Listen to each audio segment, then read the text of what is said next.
Calvin Ridley has been suspended indefinitely for the whole entire upcoming NFL season for betting on the Atlanta Falcons. I'm guessing this was while he was out and not playing for the Falcons, and I think that's what the report says.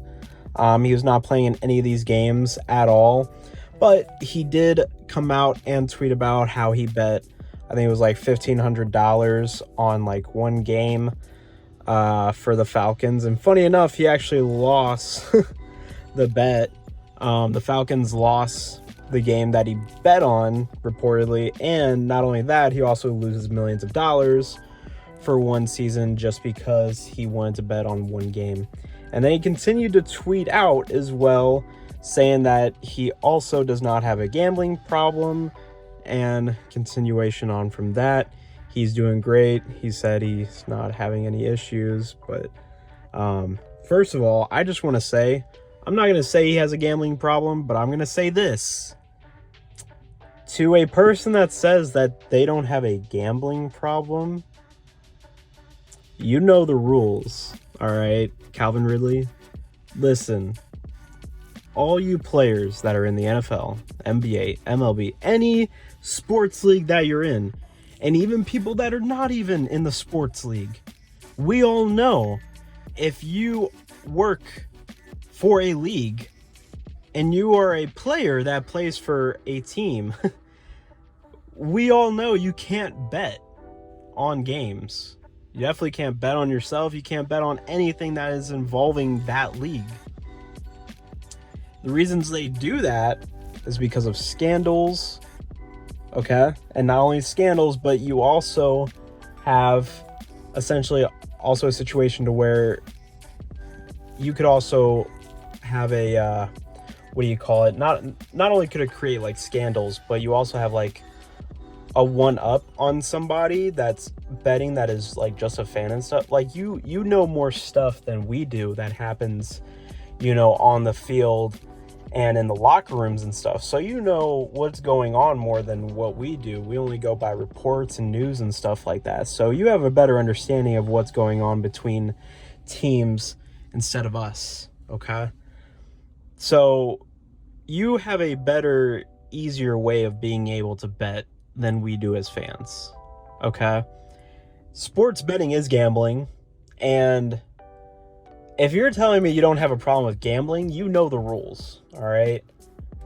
Even us as fans, we don't even play in the NFL, and we know the rules when it comes to gambling. Even as for players, you all should know the rules for that you're not allowed to gamble at all.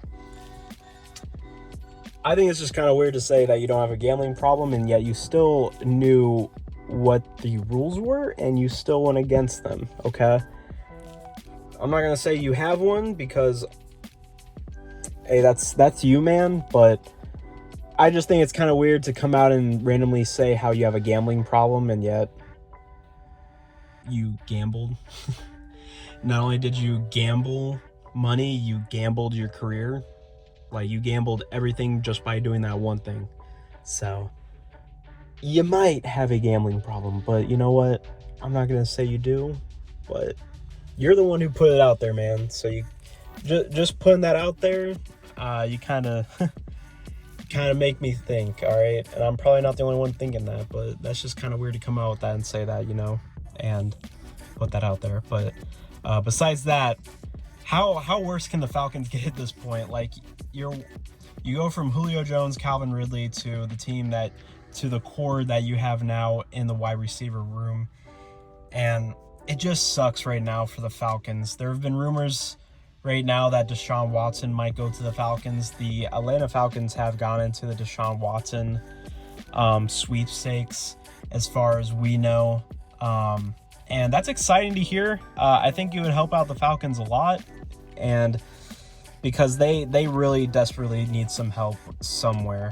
You're not going to have Calvin Ridley for another season, and that's if he even comes back, which after this season, he's probably still not even going to be with the Atlanta Falcons, because he was probably going to be gone from the Falcons after the season anyways. That just happened. So you probably weren't going to get him back either way. I think they have a great tight end in Kyle Pitts. He's amazing. But you're going to need to build up your wide receivers. I know Julio Jones just got released, is reportedly going to get released by the Titans here soon. It'd be funny for them to pick him back up on a cheaper deal than what he was on before, but they're going to have to get better at that position. I mean, there isn't much else to report on about the Falcons. I think that was just an interesting thing, not only the fine, but also that they might get Deshaun Watson. That would be crazy if they do. But I think what we can learn from this is it's probably not a good idea if you're a professional player and you want to do a sports bet, especially definitely on your team, because not only are you gambling your money away and you might lose it, which you did, you're also gambling your whole career and your contract for seasons, depending on how long the NFL wants to go ahead and suspend you and ban you, you know. So, but other than that, guys, if you guys have any opinions or comments of your own, I would appreciate it if you would go ahead and comment. I appreciate all your guys' support. Kind of a short video today. I didn't have really much of anything else to really talk about besides that topic. But I felt like it was a good topic to touch upon real quick, just because it's kind of important to me, and especially like it's a good way to like teach yourself, be like, hey man, don't do anything stupid, you know, don't cause your career if you don't have to, you know, especially for just sports betting. Like, come on, man, why do you do that? There's no reason to do that. But anyways, I hope you guys have a good rest of your day, and I'll see you guys next time. Peace.